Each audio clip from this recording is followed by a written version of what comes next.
problem is that what's happened is that the culture in our government has become such that the entire government, all its agencies, all its organs, all its offices are allowed to be used for personal gain and for basically corruption.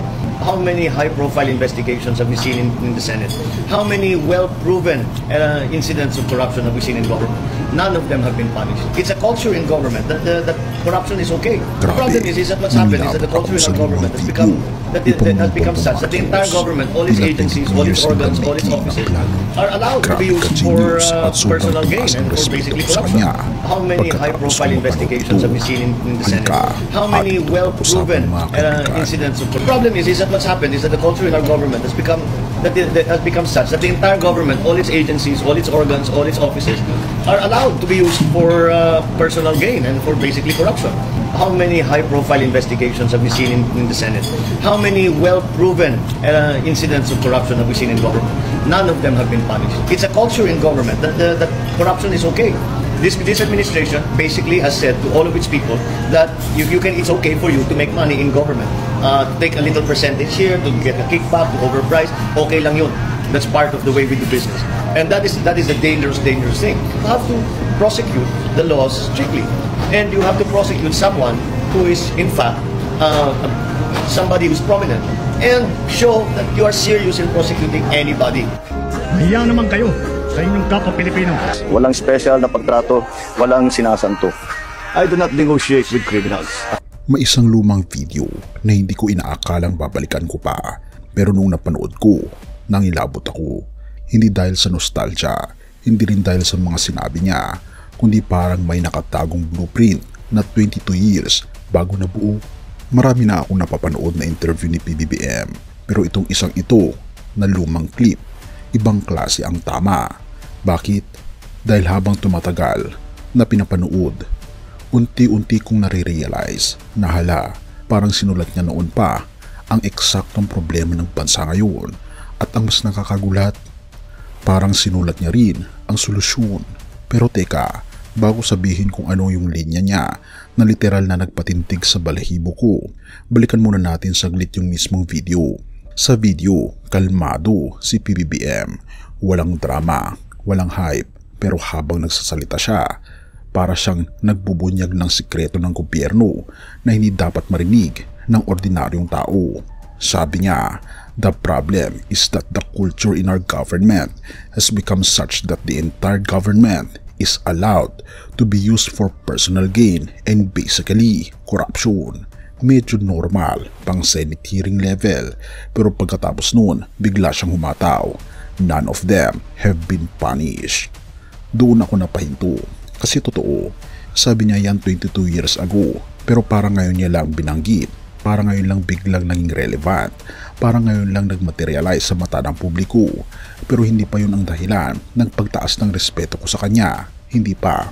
Sabi pa dito, this administration basically has said it's okay to make money in government. Ito na. Ito yung sinabi niya that felt like a time capsule. Hindi rant, hindi bardagulan, hindi hugot. It was clinical, precise, predictive. Sabi niya, may kultura daw ng kamukha. Nang kumuha ka lang ng percentage, okay lang. Kickback, part of business. Parang prophecy. Parang binabasa niya ang magiging takbo ng 2 dekada ng politika sa Pilipinas. Pero ito ang plot twist. Hindi siya nag-end sa reklamo. Hindi siya nag-end sa government is bad. Hindi siya nag-end sa pagiging kritik. Dito ako tila napaurong sa upuan. You have to prosecute strictly. You have to prosecute someone prominent. Hindi ko inasahan to. Seryoso kaibigan. Ang dami ng politiko na magaling mang-expose ng problema. Pero bihira yung nagsasabi kung paano dapat gawin ang actual solution.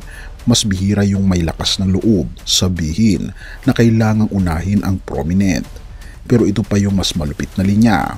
I do not negotiate with criminals. Nakamakailan lamang ay sinabi ni Pangulong Bongbong Marcos. Sa panahon halos normal na ang corruption jokes. Sa panahon ang nakasanayan natin ay ganyan talaga. Ito yung linya ng panggising, linyang hindi scripted, linyang hindi pang-campaign at hindi pambobola. Therefore, doon ko na-realize, hindi ito simpleng kritisismo, hindi ito rant ng isang batang senador. Ito ay warning, blueprint, preview na kung ating makikita, inihayag ng Pangulong Bongbong Marcos ang lahat ng napapansin niya sa gobyerno mula pa noong 2010 hanggang sa kasalukuyan na ganito talaga tumatakbo ang ating gobyerno. 22 years later, anong meron ngayon? Naupo si Pangulong Bongbong Marcos bilang presidente ng Pilipinas. At ito yung nakakakuryenteng part kasi nung pinanood ko ulit yung video, hindi ko na siya nakita bilang past. Nakikita ko siya as a continuation. Kung noon binanggit niya kung ano ang dapat baguhin sa kultura ng gobyerno, ngayon nasa posisyon siyang gawin in real time. Kung noon sinabi niyang kailangan mag-prosecute ng prominent, ngayon nakaabang ang buong mundo kung anong gagawin niya. At ngayon mga kaibigan, ang malakas na pahayag ng ating Pangulo ay do not negotiate with criminals. Hindi natin maditinay na tila matagal na talagang nakaprogram sa utak niya ang role para linisin ang ating gobyerno.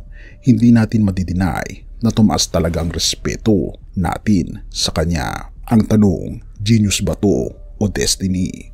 O talagang itinalaga siya ng ating Panginoong Diyos? PBBM said the right things at a time no one else have brave enough to say them. Therefore kapag pinagtagpi-tagpi mo yung sinabi niya noon sa nangyayari ngayon, parang hindi aksidente ang lahat. Parang matagal na niyang alam ang laban na kakaharapin niya. Parang matagal na niyang pinaghahandaan. Parang sinulat niya ang eksaktong role na gagampanan niya sa kasaysayan. At kung ano man ang mangyayari next, isang bagay ang sigurado. Hindi ko akalaing isang lumang video ang magpapaangat ng respeto ko. Pero ito tayo ngayon. Ikaw kaibigan, anong masasabi mo? Have mercy o God at purihin ang ating Panginoon Diyos.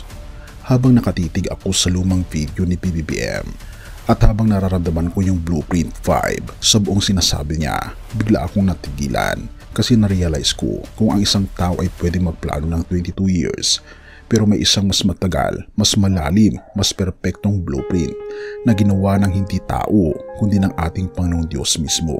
Kung ang mga salita ni PBBM noon ay parang propesiya para sa bansa, therefore mas lalo kong naalala na may isang aklat na may blueprint, hindi lang para sa gobyerno, hindi lang para sa lipunan, kundi para sa kaligtasan natin mismo. At doon ako natahimik. May isang talata sa Biblia na bigla kong naalala.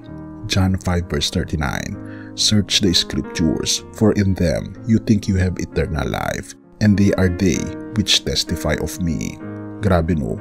Kung gaano katagal planuhin ng tao ang solusyon sa problema ng bansa, mas matagal at mas perpekto ang plano ng ating Panginoong Diyos para maligtas tayo. Pero ang problema, marami ang naghahanap ng blueprint sa lahat ng lugar, sa politika, sa ekonomiya, sa self-help, sa kung saan-saan, pero hindi sa Biblia. Therefore, hindi nakakagulat na maraming naliligaw kasi ang blueprint na kailangan para sa buhay ay hindi mahanap sa Senado, hindi sa Malacanang o sa social media man. Ang blueprint na yun ay nasa sagradong kasulatan, ang banal na kasulatan.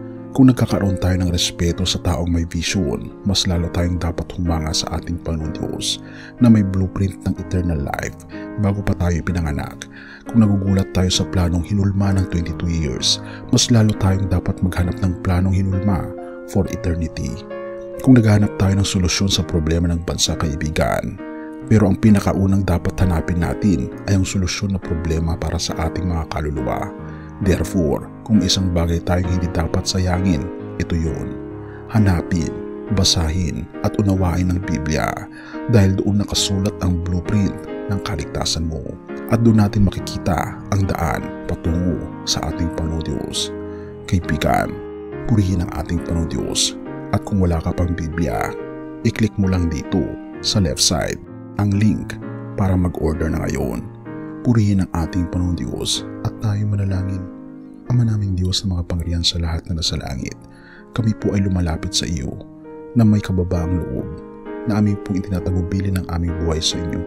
Natulungan niyo po kami, Panginoon, na hanapin ang blueprint ng eternal life na masusupungan lamang namin sa banal na kasulatan at makikita po namin dito na ang tanging daan para sa buhay na walang hanggan, walang iba kundi ang aming Panginoon Jesus lamang. Gabayan po ang bawat isa, ang bawat Pilipino, ang bawat mamamayan sa mundong ito na makita namin ang blueprint na ito. Pinupuri po namin kayo at pinapasalamatan, o aming Panginoon Diyos, sa inyo pong kabutihan sa amin at gabayan niyo po kami at patawarin po kami sa lahat ng aming mga pagkukulang at pagkakasala sapagkat ito po ang aming samot hiling sa matamis na pangalan ng aming Panginoon Jesus.